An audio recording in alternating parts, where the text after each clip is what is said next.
कहो खुदा से मेरी मुश्किलें बड़ी हैं, ये मुश्किलों से कह दो मेरा खुदा बड़ा है. ಓಂ ಶಾಂತಿ. ಆತ್ಮೀಯರೇ, ಹಾಡಿನ ಸಾಲು ಎಷ್ಟು ಸುಂದರವಾಗಿದೆ ನೋಡಿ. ಏ ಮತ್ ಕಹೋ ಖುದಾಸೆ ಮೇರಿ ಮುಷ್ಕಿಲೇ ಬಡಿ ಹೇ. ಈ ರೀತಿ ಹೇಳ್ಬೇಡಿ ದೇವ್ರೇ ನನ್ನ ಕಷ್ಟಗಳೇ ದೊಡ್ಡದು ಅಂತ. ಏ ಮುಷ್ಕಿಲೋನ್ ಸೆ ಕಹದೋ ಮೇರಾ ಖುದಾ ಬಡಾ ಹೇ. ಈ ಕಷ್ಟಗಳಿಗೆ ಹೇಳಿ ನನ್ನ ದೇವ್ರು ದೊಡ್ಡವನು ಅಂತ.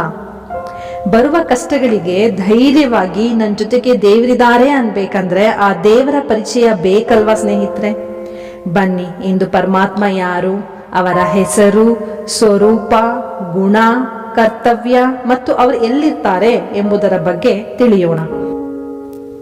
ಪರಮಾತ್ಮ ಶಬ್ದದಲ್ಲಿ ಪರಮ ಮತ್ತು ಆತ್ಮ ಎಂಬ ಎರಡು ಶಬ್ದಗಳಿವೆ. ಪರಮ ಅರ್ಥಾತ್ ದ ಅಲ್ಟಿಮೇಟ್, ಸರ್ವೋಚ್ಚ, ಶ್ರೇಷ್ಠಾತಿ ಶ್ರೇಷ್ಠ. ಪರಮಾತ್ಮ ಎಂದರೆ ಸರ್ವೋಚ್ಚ ಶ್ರೇಷ್ಠ ಆತ್ಮ. ಪರಮಾತ್ಮನ ಗುಣ ಮತ್ತು ಕರ್ತವ್ಯದ ಆಧಾರದ ಮೇಲೆ ಅವರಿಗೊಂದು ಅಮರ ನಾಮವಿದೆ, ಅದು ಶಿವ. ಶಿವ ಅರ್ಥಾತ್ ಮಂಗಳಕಾರಿ, ಕಲ್ಯಾಣಕಾರಿ. ಅವರು ಯಾವಾಗಲೂ ಎಲ್ಲರಿಗೂ ಕಲ್ಯಾಣಕಾರಿ, ಶುಭಕಾರಿ ಆಗಿರುವುದರಿಂದ ಸದಾಶಿವ ಎನ್ನುತ್ತಾರೆ. ಪರಮಾತ್ಮನ ರೂಪ ಸೂಕ್ಷ್ಮವಾದ ಜ್ಯೋತಿ ಬಿಂದು ಪ್ರಕಾಶ ಸ್ವರೂಪವಾಗಿದೆ.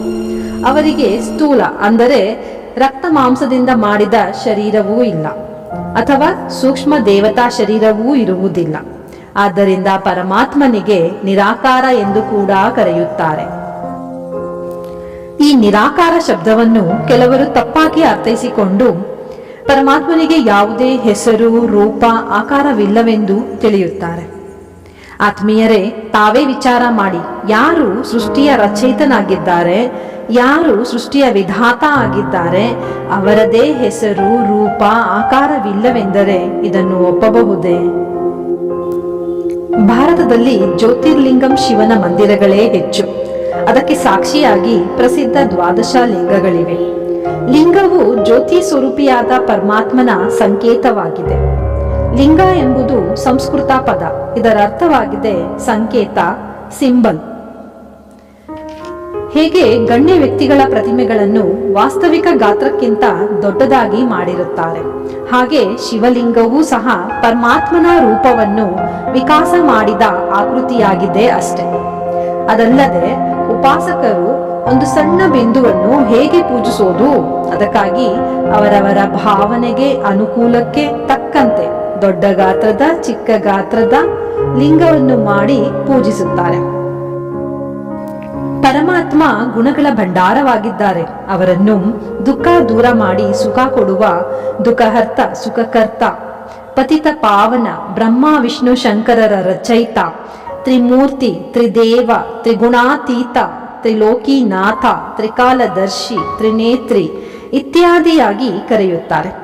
ಪರಮಾತ್ಮ ರೂಪದಲ್ಲಿ ಬಿಂದು, ಆದರೆ ಗುಣದಲ್ಲಿ ಸಿಂಧು. ಜ್ಞಾನ ಸಾಗರ, ಶಾಂತಿಯ ಸಾಗರ, ಸುಖ, ಪ್ರೇಮ, ಕರುಣೆಯ ಸಾಗರ. ನರನಿಂದ ಶ್ರೀನಾರಾಯಣ ಮಾಡುವವರು, ಪರಮ ಪಿತ, ಪರಮ ಶಿಕ್ಷಕ, ಪರಮ ಸದ್ಗುರು, ಗತಿ ಸದ್ಗತಿ ದಾತ, ಜೀವನ ನೌಕೆಯನ್ನು ಪಾರು ಮಾಡುವ ಅಂಬಿಗ ಕೂಡ ಆಗಿದ್ದಾರೆ. ಈ ಪ್ರಕಾರವಾಗಿ ಪರಮಾತ್ಮನದು ಅನೇಕ ದಿವ್ಯ ಗುಣಗಳಿವೆ. ಪರಮಾತ್ಮನು ಪರಮಧಾಮ ನಿವಾಸಿಯಾಗಿದ್ದಾರೆ. ಅದು ಸೂರ್ಯ, ಚಂದ್ರ, ನಕ್ಷತ್ರ ಮಂಡಲದಿಂದ ದೂರ, ವಿಜ್ಞಾನದ ಯಾವುದೇ ಸಾಧನಗಳು ತಲುಪಲಾರದಷ್ಟು ದೂರದಲ್ಲಿ, ಋಷಿ ಮುನಿಗಳು ಊಹಿಸಲಾರದಷ್ಟು ದೂರದಲ್ಲಿ, ಬಂಗಾರ ವರ್ಣದಿಂದ ಕೂಡಿದ ಪ್ರಕಾಶಮಯವಾದ ಸ್ಥಾನವೇ ಪರಮಧಾಮವಾಗಿದೆ. ಶಬ್ದದಿಂದ ದೂರ, ಅಪರಿಮಿತವಾದ ಶಾಂತಿ ಇರುತ್ತದೆ. ರಾತ್ರಿ ಹಗಲು ಅಂತರವಿಲ್ಲದೆ ನಿರಂತರ ಪ್ರಕಾಶಮಯವಾಗಿರುತ್ತದೆ. ಇನ್ಫಿನಿಟಿ, ಅನಂತವಾಗಿದೆ. ಇದಕ್ಕೆ ಪರಲೋಕ, ಆತ್ಮಲೋಕ, ಬ್ರಹ್ಮಲೋಕ, ಶಾಂತಿಧಾಮ, ಮುಕ್ತಿಧಾಮ, ನಿರ್ವಾಣಧಾಮ, ಆರನೇ ಮಹಾತತ್ವ ಇತ್ಯಾದಿ ಹೆಸರುಗಳಿಂದ ಕರೆಯುವರು. ಇದು ನಾವೆಲ್ಲ ಆತ್ಮಗಳ ಮನೆ ಕೂಡ ಆಗಿದೆ. ಆತ್ಮೀಯರೇ, ಈಗ ಪರಮಾತ್ಮನ ದಿವ್ಯ ಕರ್ತವ್ಯದ ಬಗ್ಗೆ ತಿಳಿಯೋಣ. ಪರಮಾತ್ಮನ ಕರ್ತವ್ಯಗಳ ಬಗ್ಗೆ ನಾನಾ ರೀತಿಯ ಅಭಿಪ್ರಾಯಗಳಿವೆ. ಈ ಪ್ರಪಂಚದಲ್ಲಿ ಪ್ರತಿನಿತ್ಯ ಜರುಗುವ ಕರ್ಮಗಳು ಪರಮಾತ್ಮನಿಂದಲೇ ನಡೆಯುತ್ತದೆ ಎಂಬುದು ಸಾಮಾನ್ಯ ನಂಬಿಕೆ. ಮನುಷ್ಯರು ಮತ್ತು ಪ್ರಕೃತಿ ಪರಮಾತ್ಮನ ಕೈಗೊಂಬೆ, ಅವನು ಪ್ರೇರೇಪಿಸಿದಂತೆ ನಡೆಯುತ್ತಾರೆ, ಮನುಷ್ಯರು ಏನನ್ನೂ ಮಾಡಲಾರರು ಎಂಬುದು ಅನೇಕರ ಅಭಿಪ್ರಾಯ. ಇದನ್ನು ಆಳವಾಗಿ ಯೋಚಿಸಿದಾಗ ಈ ಪ್ರಪಂಚದಲ್ಲಿ ಜನರು ಮಾಡುತ್ತಿರುವ ಹೇಯ ಕೃತ್ಯಗಳಿಗೆ, ಪ್ರಕೃತಿಯ ವೈಪರೀತ್ಯಕ್ಕೆ ಪರಮಾತ್ಮನೇ ಕಾರಣ ಎಂದು ಅವನ ಮೇಲೆ ನೇರ ಆರೋಪ ಹೊರಿಸಿದಂತಾಗುತ್ತದೆ. ಪರಮಾತ್ಮನು ಅತಿ ಶ್ರೇಷ್ಠನಾದ್ದರಿಂದ ಅವನ ಕರ್ತವ್ಯಗಳೂ ಸಹ ಶ್ರೇಷ್ಠವಾಗಿರುತ್ತದೆ. ಪರಮಾತ್ಮನು ಈ ಧರೆಯಲ್ಲಿ ಅವತರಣೆಯಾಗುವವರೆಗೆ ಜನರನ್ನು ಸನ್ಮಾರ್ಗದಲ್ಲಿ ಧರ್ಮಬದ್ಧರಾಗಿ ನಡೆಸಲು ಧರ್ಮಪಿತರನ್ನು ಅವರ ಸಮಯಕ್ಕನುಸಾರವಾಗಿ ಕಳುಹಿಸುತ್ತಾರೆ. ಸೃಷ್ಟಿಯು ಪೂರ್ತಿ ಪತನವಾಗದಂತೆ ಈ ಧರ್ಮಪಿತರು ಸಾಧು ಸಂತರು ಕಾಪಾಡಿಕೊಂಡು ಬಂದಿದ್ದಾರೆ. ಪರಮಾತ್ಮ ಶಿವನು ಜ್ಯೋತಿರ್ಬಿಂದು ಸ್ವರೂಪ ಆಗಿರುವುದರಿಂದ ಆತನೇ ಬ್ರಹ್ಮ, ವಿಷ್ಣು, ಶಂಕರ ಮೂರು ಸೂಕ್ಷ್ಮ ದೇವತೆಗಳ ಮೂಲಕ ಸ್ಥಾಪನೆ, ಪಾಲನೆ, ವಿನಾಶ ಈ ಮೂರು ದಿವ್ಯ ಕರ್ತವ್ಯಗಳನ್ನು ಮಾಡಿಸುತ್ತಿದ್ದಾರೆ. ಆದ್ದರಿಂದ ಶಿವಲಿಂಗಕ್ಕೆ 3 ಗೆರೆಗಳನ್ನು ತೋರಿಸಿ ಮಧ್ಯದಲ್ಲಿ ಬಿಂದುವನ್ನು ಇಡುತ್ತಾರೆ. ಶಿವ ಪರಮಾತ್ಮ 1937ರಲ್ಲಿ ದಾದಾ ಲೇಖರಾಜ್ ಎಂಬ ವೃದ್ಧ ಮಾನವನ ಶರೀರದಲ್ಲಿ ಪ್ರವೇಶಿಸಿ ಈ ಜ್ಞಾನವನ್ನು ತಿಳಿಸಿದ್ದಾರೆ. ಅವರಿಗೆ ಪ್ರಜಾಪಿತ ಬ್ರಹ್ಮ ಎಂದು ಚಿತ್ರದಲ್ಲಿ ತೋರಿಸಲಾಗಿದೆ. ವಾಸ್ತವವಾಗಿ ಬ್ರಹ್ಮ ಎಂದರೆ 3 ಮುಖವುಳ್ಳ ಕಮಲ ಆಸನಧಾರಿ, ಕೈಯಲ್ಲಿ ವೇದಶಾಸ್ತ್ರಗಳು ಇರುವ ವೃದ್ಧ ಮಾನವ ರೂಪವನ್ನೇ ತೋರಿಸುತ್ತಾರೆ. ಅಂದರೆ ಅದರ ಅರ್ಥದಲ್ಲಿ ಈ ಸಮಯದಲ್ಲಿ ಈ ವೃದ್ಧ ಮಾನವ ಶರೀರದ ಮೂಲಕ ಪರಮಾತ್ಮ ಶಿವನು 3 ಲೋಕಗಳ 3 ಕಾಲಗಳ ಜ್ಞಾನವನ್ನು, ವೇದಶಾಸ್ತ್ರಗಳ ಸಾರವನ್ನೂ ತಿಳಿಸುತ್ತಿದ್ದಾರೆ. ಈ ವಿಧವಾಗಿ ಬ್ರಹ್ಮನ ಮೂಲಕ ಸ್ಥಾಪನೆ, ಬರುವ ಸ್ವರ್ಗದಲ್ಲಿ ವಿಷ್ಣುವಿನ ಮೂಲಕ ಪಾಲನೆ ಇರುತ್ತದೆ. ಶ್ರೀ ನಾರಾಯಣ ಮತ್ತು ಶ್ರೀ ಲಕ್ಷ್ಮಿಯ ಪವಿತ್ರ ಪ್ರವೃತ್ತಿ ಮಾರ್ಗದ ಸಂಕೇತವೇ ಶ್ರೀ ವಿಷ್ಣುವಾಗಿದ್ದಾನೆ. ವಿಷ್ಣುವಿನ ಕೈಯಲ್ಲಿ ಶಂಕುವು ಜ್ಞಾನದ ಪ್ರಸಾರದ ಪ್ರತೀಕವಾಗಿದೆ. ಜ್ಞಾನವೆಂಬ ಶಂಖನಾದದಿಂದ ಕಲಿಯುಗದ ಮಾನವರು ದೇವತೆಗಳಾಗುವರು. ಸ್ವದರ್ಶನ ಚಕ್ರವು ಯಾರನ್ನು ಸಂಹಾರ ಮಾಡಲು ಉಪಯೋಗಿಸುವ ಆಯುಧವಲ್ಲ. ತನ್ನ ದರ್ಶನ ಅಂದರೆ ಆತ್ಮನಾದ ತನ್ನನ್ನು ತಾನು ತಿಳಿಯುವುದು.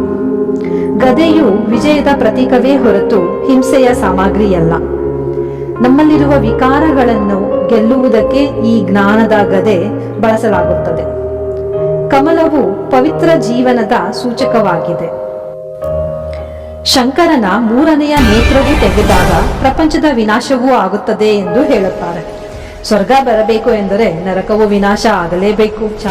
ಆದ್ದರಿಂದ ಭಾರತ ದೇಶವು ಪ್ರಕೃತಿಯ ವೈಪರೀತ್ಯದಿಂದ, ಗೃಹ ಯುದ್ಧದ ಮೂಲಕ ಮತ್ತು ವಿದೇಶಗಳು ಅಣುಬಾಂಬಿನ ಯುದ್ಧದ ಮೂಲಕ ವಿನಾಶ ಹೊಂದುತ್ತದೆ.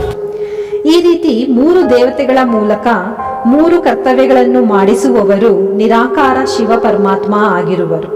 ಆದ್ದರಿಂದ ಅವರನ್ನು ತ್ರಿಮೂರ್ತಿ ಶಿವ ಎಂದು ಹೇಳುತ್ತಾರೆ.